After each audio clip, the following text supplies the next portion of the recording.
lejos de mí. Mis hermanos, si el corazón está lejos de Dios, nuestras alabanzas de labios no son más que palabras vacías. Nuestro servicio a Él son una ceremonia sin vida. Mis hermanos, Dios quiere de nosotros todo nuestro ser como un sacrificio vivo, dice Romanos capítulo 12, nuestro cuerpo y nuestro espíritu involucrados en nuestro servicio, en nuestra alabanza, en nuestra adoración, porque todo nuestro ser es de Él. Él nos compró.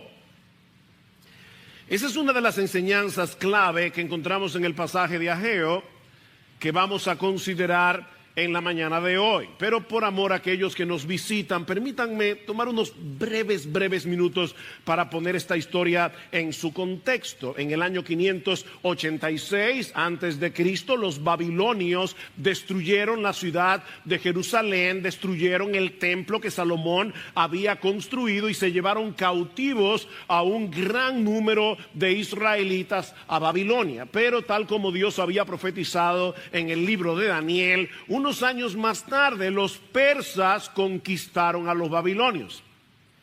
Y el rey Ciro el Grande de Persia emitió un decreto para que aquellos judíos que lo desearan regresaran a Jerusalén para reconstruir el templo y la ciudad. En el año 537 antes de Cristo, unos 50,000 israelitas regresaron a Jerusalén, liderados por Zorobabel, el gobernador. Y de inmediato se pusieron a la labor, se dedicaron a la labor de la reconstrucción del templo. Pero al año siguiente Ciro muere en batalla y comienzan a surgir una serie de presiones. Los judíos comienzan a enfrentar una serie de problemas y ese impulso inicial comienza a enfriarse hasta que la obra se detiene por completo durante 16 años.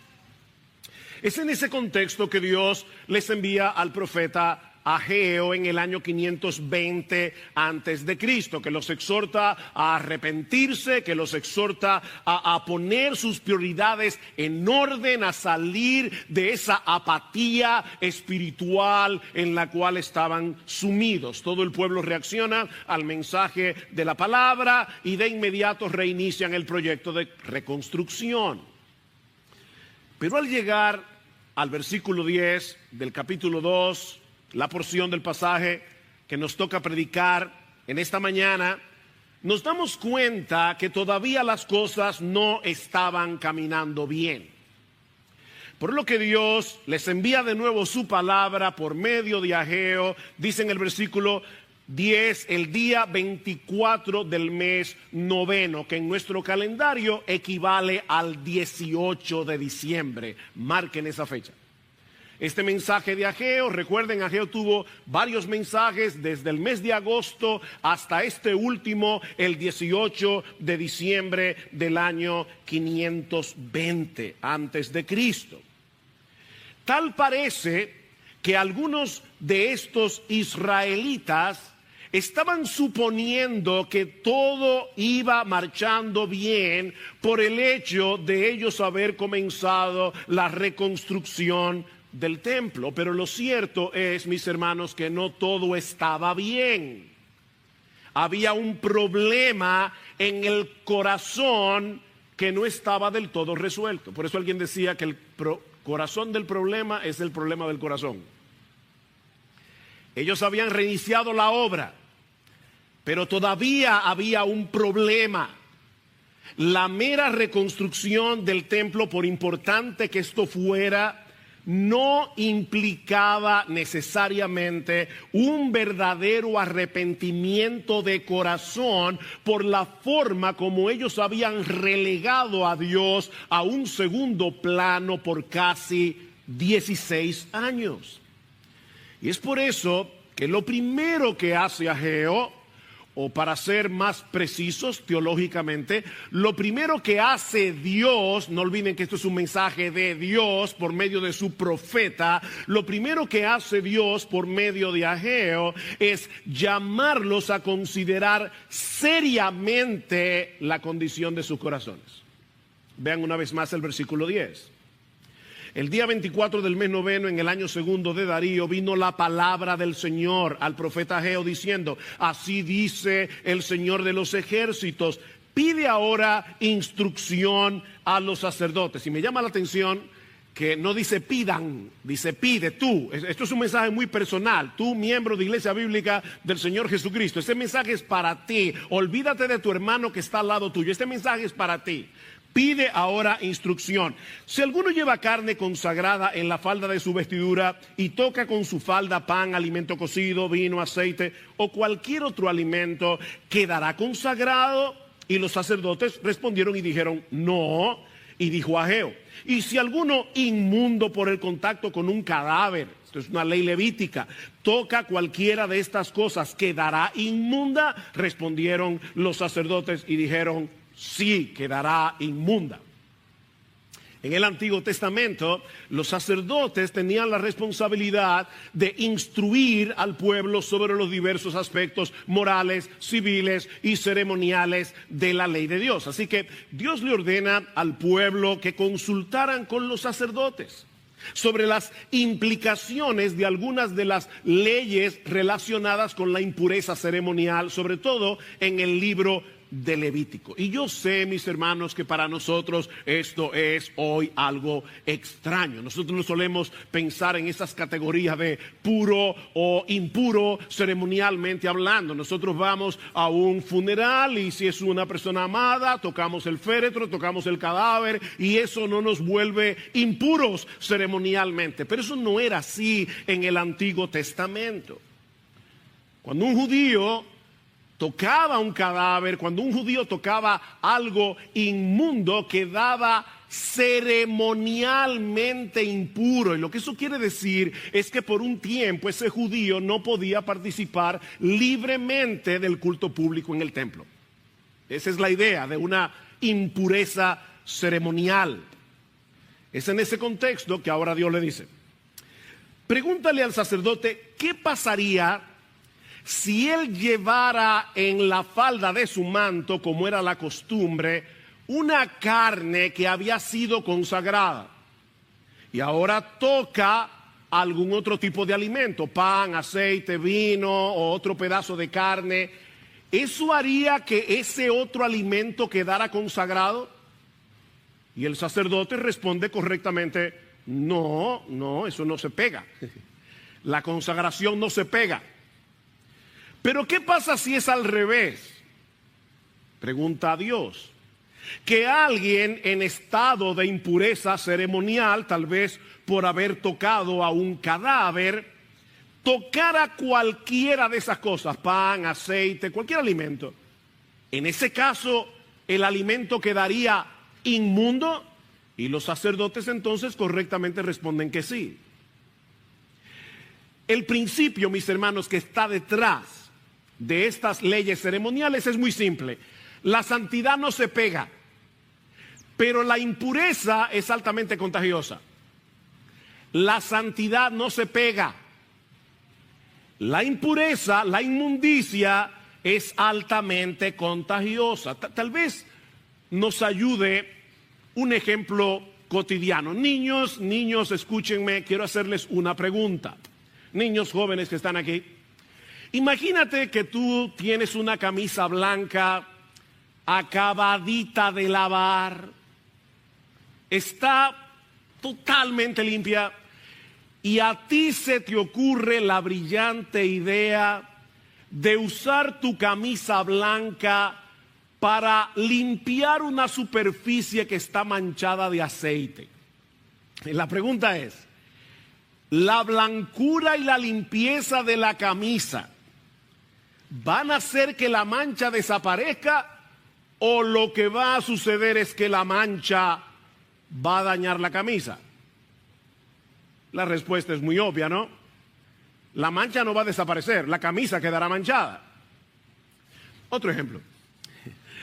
Hace unos meses, pocos meses atrás, 2 o 3, yo estaba en la ciudad de Orlando en una labor ministerial. Y yo estoy observando a la hermana, estoy hablando con ella en la cocina mientras ella está preparando el desayuno. Ella está haciendo una tortilla de huevos. Y yo veo que de repente, antes de poner la tortilla de huevo en el sartén, la hermana bota la mezcla en la basura. Y yo le pregunto qué pasó. Dice, bueno, que había un huevo podrido. Fíjense, el punto es este. Si yo estoy haciendo una tortilla de 6 huevos y uno de los huevos, uno solo, está dañado, si lo mezclo con los 5 huevos que están buenos, estos 5 huevos buenos no van a arreglar el que está podrido, sino que el podrido va a dañar toda la mezcla. Ven que el principio no es tan complicado de entender. La santidad no se pega, pero la inmundicia sí. La inmundicia sí. Y lo mismo sucede a nivel moral. Lo mismo sucede a nivel espiritual. Miren, mis hermanos, estar al lado de una persona santa no te santifica. Y tú puedes pasarte 25 años al lado de ella, y eso automáticamente no te santifica. O apliquemos a las actividades religiosas. Venir los domingos a la iglesia regularmente, fielmente, cada semana. Cantar los himnos con los ojos cerrados, las manos levantadas. Escuchar la predicación de la palabra. Ninguna de esas cosas te santifica automáticamente. Tú puedes hacer eso por 10, 15, 20, 30 años y eso no te santifica. Ahora noten, Dios usa esos medios para santificarnos, siempre que ellos nos acerquen a Él en arrepentimiento y fe. Si nuestro corazón está lejos de Dios, estar en el lugar correcto, haciendo las cosas correctas, no te sirve de nada. No te sirve de nada. No será de ningún beneficio. Debemos arrepentirnos de nuestros pecados. Debemos arrepentirnos de todos los ídolos que han estado suplantando a Dios en nuestro corazón. Debemos volver a ponerlo a Él en el lugar que le corresponde. Volver a poner en Él toda nuestra confianza, nuestro deleite, nuestra seguridad. Eso es arrepentirse. Es volverse del pecado a Dios, es dejar de confiar en cualquier cosa que no sea Dios para volver a poner nuestra confianza, todo nuestro deleite, toda nuestra satisfacción únicamente en Dios. Por casi 16 años, estos israelitas a los que Ageo les estaba predicando habían estado muy ocupados en sus propios negocios, habían estado muy ocupados en sus casas artesonadas, estaban muy ocupados en sus placeres, en sus propios deleites, a tal punto que habían relegado a Dios a un lugar muy secundario en sus vidas. Vean una vez más el capítulo 1 que ya estudiamos, versículo 3. Entonces vino la palabra del Señor por medio del profeta Ageo diciendo: ¿es acaso tiempo para que vosotros habitéis en vuestras casas lujosas, en vuestras casas artesonadas, mientras mi casa, el templo, está en ruinas, está desolado? Es tiempo para ustedes, pero no es tiempo para Dios.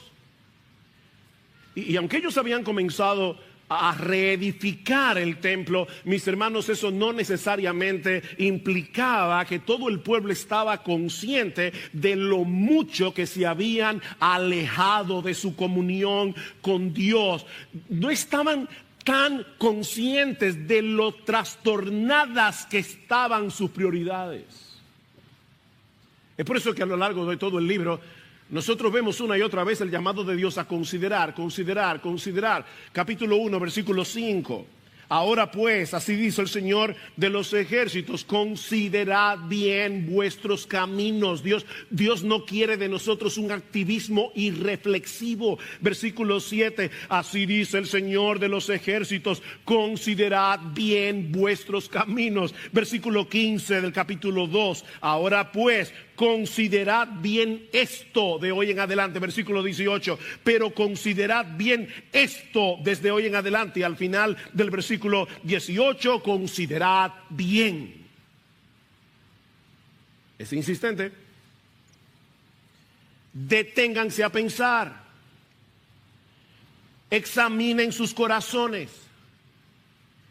¿Cómo está tu comunión con Dios? ¿Qué tan importante es para ti obedecer lo que Él nos manda en su palabra, movido por un sentido de gratitud con el propósito de agradarlo a Él? Señor, yo no voy a hacer esto, voy a hacer esto, porque yo sé que es lo que te agrada a ti. ¿Qué tan consciente tú vives de agradar a Dios?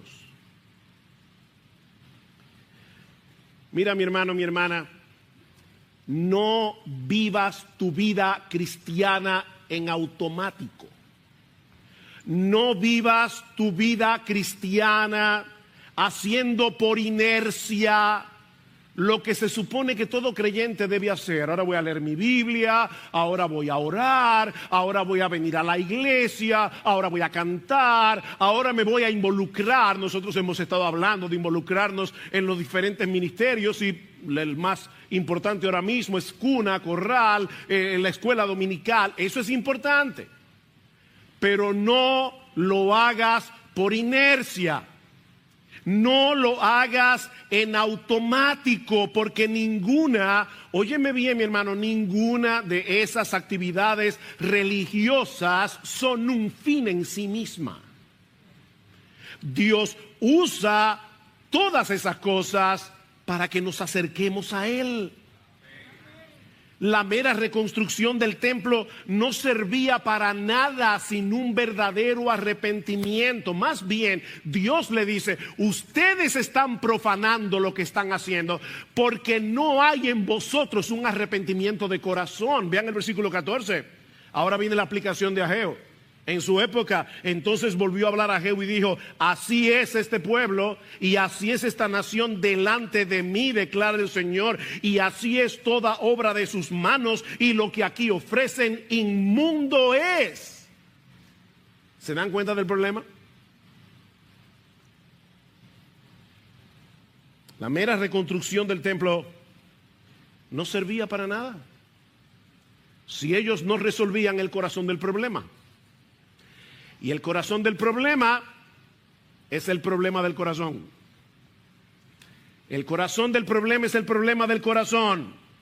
Sin un verdadero arrepentimiento, ellos estaban profanando el templo. Su inmundicia lo contaminaba todo. ¿Qué debían hacer? Arrepentirse. Debían destruir los ídolos que estaban suplantando a Dios en sus corazones para volver a disfrutarlo a Él. Mis hermanos amados, ¿qué era lo que significaba este templo? ¿Era simplemente construir un edificio y ya todo estaba bien? No, recuerden que la reconstrucción del templo era importante porque ese templo representaba la presencia y la gloria de Dios en medio de ellos. Pero ¿saben qué? Para poder disfrutar de esa presencia, tú tienes que tener un corazón arrepentido. Por eso decía Lutero que la vida cristiana consiste en volver una y otra vez al arrepentimiento y a la fe. No es una sola vez que tú te arrepientes, no es una sola vez que tú crees. Constantemente tenemos que volvernos de nuestros pecados a Dios. La vida cristiana es una vida de arrepentimiento. Es por eso que en el templo había un altar. ¿Y para qué era el altar? Para llevar a cabo los sacrificios. ¿Y para qué eran todos esos sacrificios? Bueno, mis hermanos, todo el sistema sacrificial del Antiguo Testamento estaba diseñado para que un pueblo inmundo pudiera acercarse a un Dios 3 veces santo y tener comunión con Él. Ese era el propósito. En nuestra mente occidental, cuando nosotros pensamos en todos esos sacrificios de corderos, toda esa sangre, nos parece algo tan cruel que perdemos de vista la hermosura detrás del sistema. Hay una hermosura detrás del sistema sacrificial. Porque lo que Dios diseñó fue un sistema de sacrificios para que el pueblo pudiera acercarse a Él, para que el pueblo que era inmundo a través de estos sacrificios, hasta que llegara aquel que verdaderamente simboliza esos sacrificios, el Cordero de Dios que quita el pecado del mundo, estos judíos en el antiguo pacto pudieran acercarse a Dios y tener una comunión deleitosa con Él. No era como, ya sacrifiqué mi cordero, bye bye Señor, nos vemos el próximo sábado. No, esto no funcionaba así, no era un asunto ritualista, no era un asunto meramente ceremonial, era un problema del corazón, ellos estaban resolviendo un problema del corazón. Mis hermanos, escuchen rápidamente algunos pasajes del Antiguo Testamento que yo temo que fácilmente podemos pasar por alto. Éxodo 18:12. Y tomó Jetro, suegro de Moisés, holocaustos y sacrificios para Dios, holocaustos y sacrificios, y vino Aarón y todos los ancianos de Israel para comer con el suegro de Moisés delante de Dios. Miren, en la cultura oriental una comida es algo súper importante. No es simplemente ir a comer un plato de comida. Es lo que sucede ahí.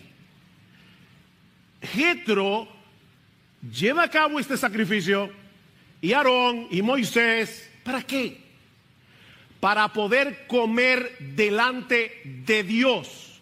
¿Ven? Perdón y comunión, perdón y comunión. Éxodo 24:5.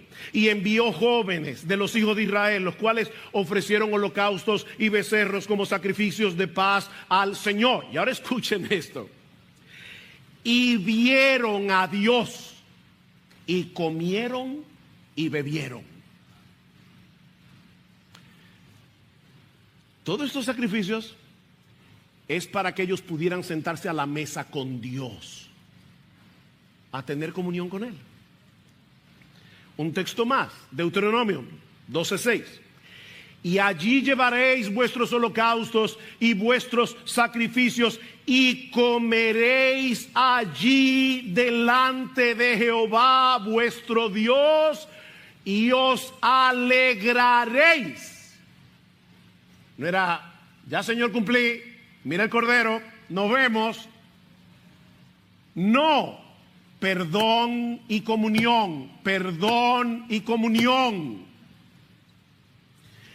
Todo el sistema sacrificial del Antiguo Testamento fue diseñado para proveer perdón y comunión, para poder sentarse a comer con el Dios soberano, con el Rey de los Reyes, con el Señor de los Señores. No podemos disfrutar al Dios Santo sin arrepentimiento. No se podía en el Antiguo Testamento y saben que tampoco se puede en el Nuevo,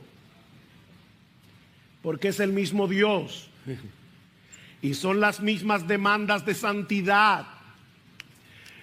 En 2 Corintios, Pablo le dice a una iglesia cristiana, 2 Corintios 6:16, él le pregunta, ¿hay algún acuerdo entre el templo de Dios y los ídolos? ¿Será que acaso Dios envió una embajada de paz y ya se reconcilió con los ídolos y ya hay un acuerdo? Por supuesto que no. Y ahora escuchen. Porque vosotros sois el templo del Dios viviente, como Dios dijo, habitaré y andaré entre ellos y seré su Dios. ¿Tú sabías que Dios está aquí caminando en medio nuestro? habitaré y andaré entre ellos, y ellos serán mi pueblo. Pero aquí hay una demanda: por lo cual salid de en medio de ellos y apartaos, dice el Señor, y no toquéis lo inmundo, y yo os recibiré y seré para vosotros por padre, y vosotros me seréis hijos e hijas, dice el Señor de los ejércitos. Aquí está la versión nuevo testamentaria del pasaje de Ageo. Es el mismo Dios, las mismas demandas: no toquen lo inmundo. Mis hermanos, voy a hacer una comparación que obviamente no es del todo precisa, porque, como he dicho muchas veces, la cosa ilustrada nunca ilustra perfectamente lo que ilustra.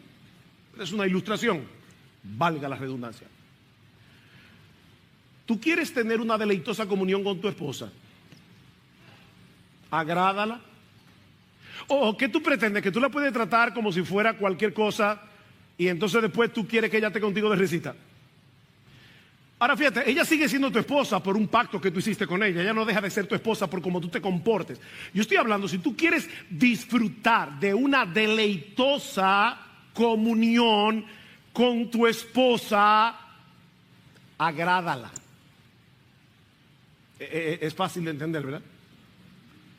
Que sigue diciendo Pablo: así que, amados, aquí está su conclusión, puesto que tenemos tales promesas, limpiémonos de toda contaminación de carne y de espíritu, perfeccionando la santidad en el temor de Dios. Lo que Pablo está diciendo es que si Dios ha prometido habitar en medio nuestro, ¿no debería ser eso una razón suficiente para tomar en serio la santidad de nuestro corazón? Para evitar intencionalmente todo aquello que pueda ser ofensivo a Dios, que pueda alejarnos de Él. Tenemos un gran privilegio, dice Pablo. Dios habita en medio nuestro. ¡Wow! Ahora vivamos en consecuencia.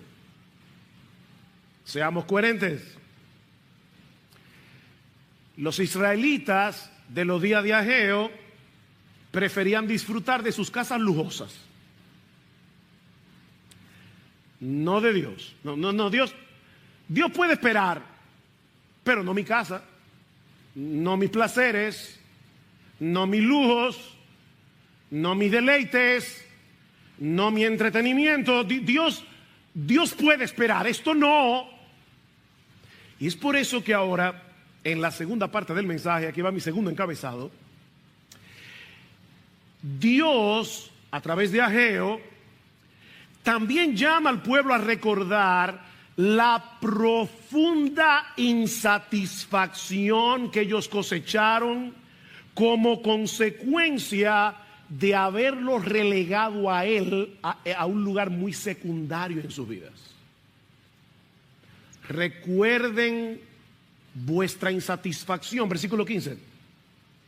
Ahora pues considerad bien esto de hoy en adelante, antes que se pusiera piedra sobre piedra en el templo del Señor. Desde aquel tiempo venía alguno a un montón de 20 medidas y había solo 10. Eran menos. Venía alguno al lagar para sacar 50 cántaros y resulta que solo había 20. Y ahora Dios les explica por qué.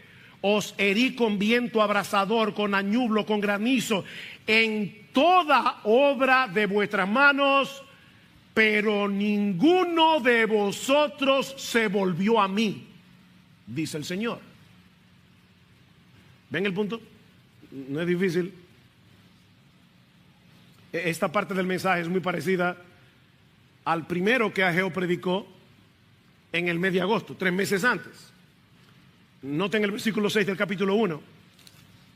Sembráis mucho, pero recogéis poco. Coméis, pero no hay suficiente para que os saciéis. Bebéis, pero no hay suficiente para que os embriaguéis. Os vestís, pero nadie se calienta. Y el que recibe salario en bolsa rota. Y luego a partir del versículo 11 Dios le está diciendo, fui yo el que llamó la sequía. Fui yo el que hice que la tierra no produjera fruto. Yo fui que lo hice. Nosotros solemos hablar de las leyes naturales y fácilmente podemos olvidar que somos nosotros que le llamamos leyes naturales. La Biblia le llama la providencia de Dios. Es Dios el que maneja todas las cosas. Todas las cosas. El campo produce porque Dios hace que produzca. Cae lluvia como esta mañana porque Dios hace que caiga la lluvia. Es Dios el que gobierna su creación. Y Dios les está diciendo aquí, ¿saben qué? Ustedes estaban en la tierra prometida. Ustedes estaban en la tierra de bendición, recibiendo y experimentando maldición. ¿Saben por qué? Porque yo hice un pacto con ustedes y en ese pacto habían bendiciones si ustedes me obedecen y maldiciones si ustedes me desobedecían. Y el propósito es que se volvieran a mí. Es que se volvieran a mí, porque no hay una mayor maldición que disfrutar de los bienes de Dios olvidándose de Dios. Serás un miserable si pretendes disfrutar los bienes de Dios olvidándote de Dios. Sí, Dios ha prometido bendecirnos por gracia. Y yo imagino que algunos pueden estar pensando, pastor, pero hay algo aquí que yo no entiendo. ¿Cómo compaginamos esto con la gracia de Dios? ¿Acaso no dice la Biblia que todo lo que Dios nos da lo recibimos de pura gracia y no como resultado de nuestra obediencia? Respuesta: eso es verdad en parte. Eso es verdad en parte. Y ahora yo quiero todas vuestras neuronas. Mis hermanos amados, nunca olvidemos que la mayor bendición que Dios tiene reservada para su pueblo es Él mismo. Lo que Dios quiere darnos es la enorme, maravillosa, extraordinaria bendición de estar con Él, de tener comunión con Él, de disfrutarlo a Él. Y es por eso que cuando Él nos ve cometiendo la locura, porque es una locura, de dejarlo a Él, como dice en Jeremías 2:13, que es una fuente de agua viva, para cavar cisternas rotas que no retienen agua, ¿qué hace Dios? En su gracia nos disciplina para que volvamos a Él. ¿Ven el punto? Es una disciplina de amor. Dios al que ama disciplina. Eso no es lo que hacen los padres sabios, sensatos, que cuando ven a sus hijos coqueteando con algo que puede hacerles daño, les dicen no, no, hijo mío, no. Eso mismo hace Dios porque Él es un buen padre. Él es un buen padre y Dios al que ama disciplina. Óyeme bien, mi hermano, el mensaje de la gracia de Dios no está completo si olvidamos que la mayor bendición de Dios para sus hijos es el disfrute de la comunión con Él en el deleite de su santidad.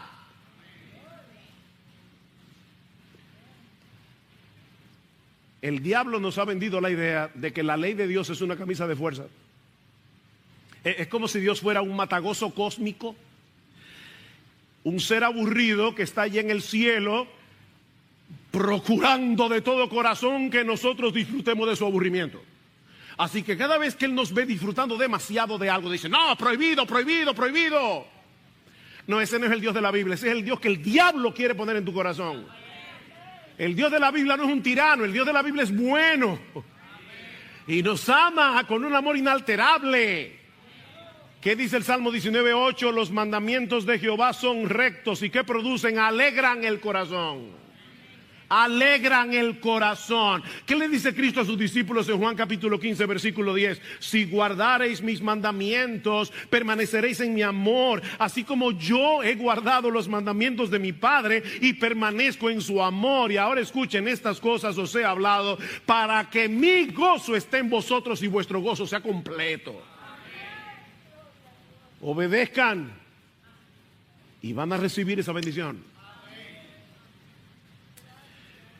Mira, tomar en serio los mandamientos de Dios, tomar en serio la santidad, no es contrario a la gracia. Pensar eso es una desgracia. Lo que es contrario a la gracia es tratar de obedecer a Dios para ganarnos su favor. Eso es contrario a la gracia. En vez de hacerlo movidos por la gratitud de haber sido ya favorecidos por gracia.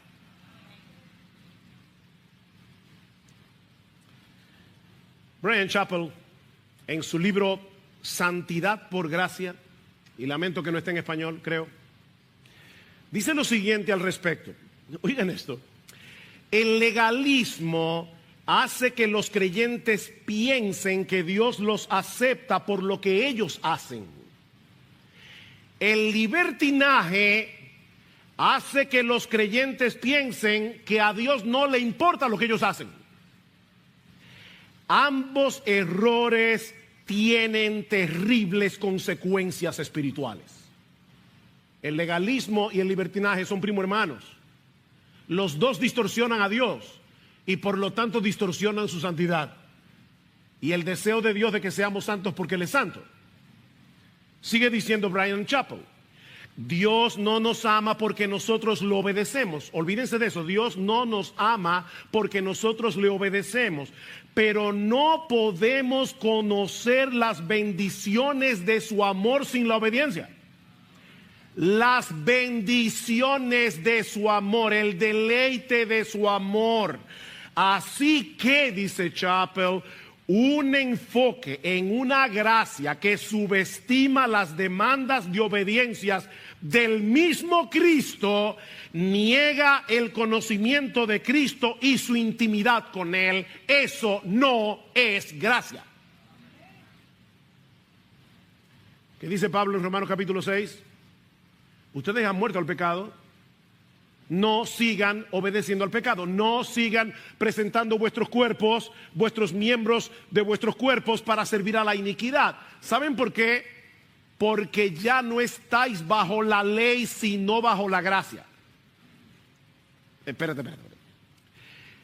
El pecado, dice Pablo, ya no se enseñoreará de vosotros. ¿Saben por qué? Porque ustedes no están bajo la ley, están bajo la gracia. Y yo creo que ese es uno de los textos más mal interpretados en el día de hoy. ¿Qué significa eso? El pecado ya no puede enseñorearse porque ustedes cambiaron de dueño. Cuando ustedes estaban bajo la ley, como seres humanos comunes y corrientes, antes de ser regenerados por Dios, antes de disfrutar de la nueva vida que ahora tenemos en Cristo, ustedes tenían la obligación de cumplir la ley porque Dios es Dios, pero no podían hacerlo.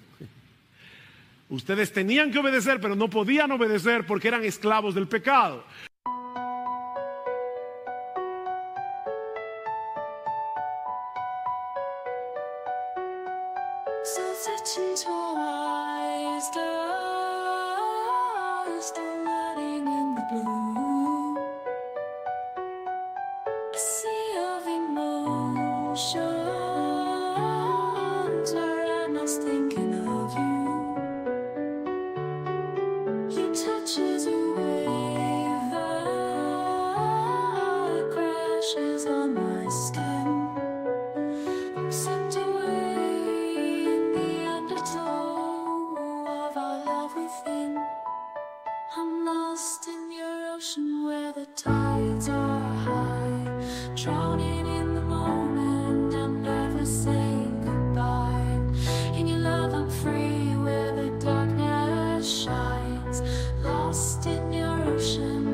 Pero ahora nosotros estamos en un nuevo régimen. Es el régimen de la gracia. Y en ese régimen, ahora Dios nos da los recursos que necesitamos para obedecer. Entonces por eso el pecado ya no puede enseñorearse, el pecado ya no puede seguir controlándolos a su antojo, porque ya no están bajo el régimen de la ley, están bajo el régimen de la gracia. Y ese régimen trae consigo la capacidad de obedecer a Dios deleitosamente, no perfectamente, pero sí sinceramente. Aleluya, gloria a Dios. Es por eso que Ageo concluye su mensaje de parte de Dios con un llamado a descansar con esperanza en la bendición que acompaña la obediencia de corazón. Versículo 18. Pero considerad bien esto de hoy en adelante, desde el día 24 del mes noveno, desde el día en que se pusieron los cimientos del templo del Señor. Considerad bien. ¿Está todavía la semilla en el granero? No, ya la habían sembrado. Pero todavía la vid, la higuera, el granero y el olivo no han dado fruto. Pero desde hoy yo os bendeciré. Wow, qué mensaje tan esperanzador. Otra vez tenemos que prestar atención a la fecha del mensaje. El 24 del mes noveno, estamos el 18 de diciembre en nuestro calendario. Esa era la época en que los judíos ya habían sembrado la semilla en el campo y estaban aguardando los frutos. Este era un tiempo importante del cultivo. Pero ahora Dios le dice, ¿saben qué, mis hijos, pueblo mío? Ustedes necesitan vivir por fe, no por vista. Porque no parece lógico sacar tiempo de vuestro trabajo en el campo en una época tan crucial para continuar con la reparación del templo. Eso no parece lógico. Pero Dios le dice, eso es precisamente lo que ustedes tienen que hacer. Pónganme en mi lugar. Yo soy el primero, no importa que estemos en época de cosecha. Pónganme en mi lugar, yo soy el primero. Vivan por fe. Pruébenme. Ellos necesitaban volver a poner sus prioridades en orden, o en el lenguaje de Jesús, ellos debían poner primero el reino de Dios y su justicia y dejarle a Dios la añadidura. Déjale a él la añadidura. Es por eso que Dios les dice, miren qué reto, marquen este día. Márquenlo en su calendario, 18 de diciembre. Porque hoy comienza la temporada de bendición. Hasta ahora ustedes estaban en la tierra prometida, en la tierra bendita, experimentando la maldición del pacto por su desobediencia. Pero ahora que ustedes se están arrepintiendo de corazón y que están llevando sus sacrificios al altar, sabiendo lo que ese sacrificio realmente significa, con un corazón verdaderamente arrepentido, marquen ese día, porque la bendición comienza hoy. Marque ese día, mi hermano, ese día en que tú decidas vivir en integridad delante de Dios, en que tú decidas tomar a Dios en serio, marque ese día. Poner el templo en primer lugar, en el lenguaje de Ageo, ¿verdad? Era volver a colocar la presencia y la gloria de Dios en medio de ellos en el tope de sus prioridades. Era volver a disfrutar la comunión con Él al restaurar el altar, los sacrificios, para poder acercarse a Él en arrepentimiento y fe. Y el resultado sería la bendición de Dios, la bendición material por causa del pacto. Dios les dice, ustedes van a ver la cosecha que ustedes van a tener este año. Recuerden lo que les pasó en estos 16 años, que ustedes estaban ocupados de la cosecha y no de mí. Ahora ocúpense de mí y van a ver lo que cosechan. Pero sobre todas las cosas, la bendición de estar con Él. Confíen en mí. y yo los bendeciré. Ese es el mensaje. Sí, la bendición de Dios es por gracia. Siempre por gracia. Como dice Jerry Bridges, nunca llegaremos a ser tan obedientes que merezcamos la bendición y el favor de Dios. Olvídate de eso. Ningún día bueno es lo suficientemente bueno como para que tú te ganes el favor de Dios. Olvídate de eso, que eso es legalismo. Pero nunca olvides que Él es la más grande bendición que Él nos concede de pura gracia. Él es la bendición. Y esa bendición se disfruta en arrepentimiento y fe. Pero en cuanto a mí, dice el salmista, el acercarme a Dios es el bien. ¿Cuál es el bien? Acercarme a Dios. Así que mi hermano, mi hermana, mantente en pie de guerra contra los ídolos de tu corazón. No vivas en automático, no vivas por inercia.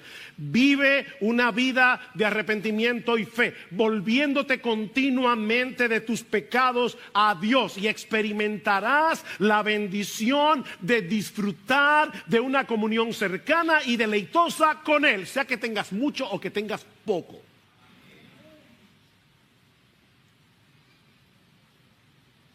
Dios no te salvó de pura gracia para que ahora tengas licencia para pecar. Dios no te salvó de pura gracia para que tengas en poco sus mandamientos.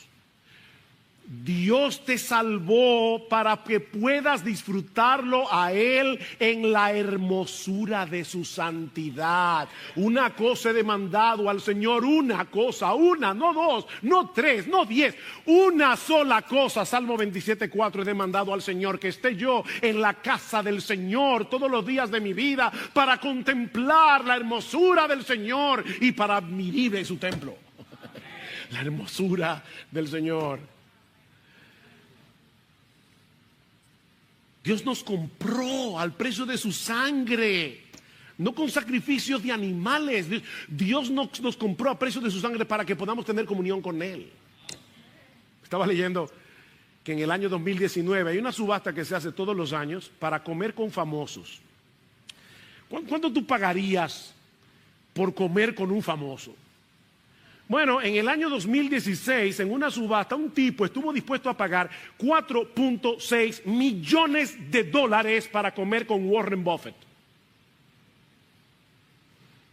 Y le dieron un bono. Puede llevar 6 amigos que tú quieras. ¡Wow! Por $4.6 millones, está bien. Para comer con Warren Buffett. ¿Saben qué? Mis hermanos, el Dios del universo, Él pagó el precio de esa comida con la sangre de su Hijo, para que tú y yo podamos sentarnos a la mesa con el Todopoderoso y tener una relación de deleitosa comunión con Él, como un padre con su hijo. Y Él pagó el precio. Y no fueron $4.6 millones. Fue la sangre de Jesús vertida en el Calvario.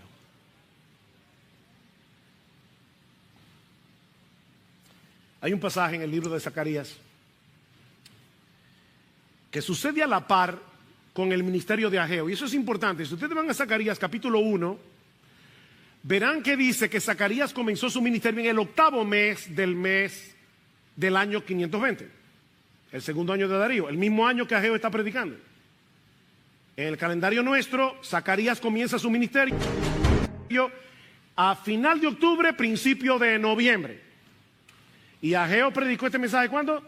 El 18 de diciembre. ¿Marcaron la fecha? Así que esto que Zacarías vio probablemente fue en el medio del segundo mensaje de Ageo y al tercero, predicando al mismo pueblo. Al mismo pueblo. El profeta tiene una visión. Él ve al sumo sacerdote Josué, el que vino con Zorobabel, vestido de ropas inmundas. Y la idea es manchadas de estiércol. No olviden que en el mes séptimo se había llevado el día de la expiación, el día de Yom Kippur. y esto estaba muy fresco en su mente. Los sacerdotes tenían que estar muy bien lavados y sus ropas muy bien lavadas para poder ofrecer este sacrificio. Así que Zacarías ve en visión lo peor, lo más inmundo, lo más asqueroso que puede pasar con un sacerdote. Sus ropas estaban salpicadas de estiércol. Pero entonces el ángel del Señor ordenó a los que estaban delante de Josué que le quitaran sus vestiduras contaminadas, y le dice a Josué: mira que he quitado de ti tu iniquidad y te vestiré de ropas de gala. Y ahora viene la parte más gloriosa de este pasaje, versículos 8 y 9, Zacarías 3. Pues he aquí, yo voy a traer a mi siervo el renuevo y quitaré la iniquidad de esta tierra en un solo día.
¿Ustedes se imaginan a Zacarías escuchando esto? Durante siglos el pueblo de Israel había estado presentando sacrificios de animales en el día de la expiación, porque nunca podían purificarse de una vez por todas de todos sus pecados. Ellos estaban muy conscientes de su contaminación, ellos estaban muy conscientes de su necesidad de purificación. Y ahora Dios le dice a Zacarías: mira, va a llegar un día en el que ya no se van a necesitar más sacrificios, porque yo voy a borrar por completo toda la iniquidad de la tierra en un solo día. ¿Cómo podía ser esto? Eso es lo que vamos a recordar en la cena del Señor. Mi siervo el renuevo vendrá. Como dice un erudito del Antiguo Testamento, siglos más tarde otro Josué apareció. No olviden que Josué es el nombre de Jesús en hebreo. Jesús es griego, Josué es hebreo. Así que Josué es Jesús. Otro Josué apareció, y este nuevo Josué llevó a cabo un proceso a la inversa del que Ageo describe en nuestro pasaje. Él entró en contacto con nuestra inmundicia al cargar con nuestros pecados, pero en vez de contaminarse, Él nos purificó a nosotros. ¿Ven? El punto a la inversa. Ahora recuerden, Ageo predica este mensaje el 18 de diciembre, Zacarías probablemente un mes antes. Aquí hay un proceso al revés. El que no conoció pecado, por nosotros a él Dios lo hizo pecado, para que nosotros fuésemos hechos justicia de Dios en él. O como dice en Hebreos capítulo 10, versículo 14, con una sola ofrenda él hizo perfecto para siempre a los santificados, a ti y a mí.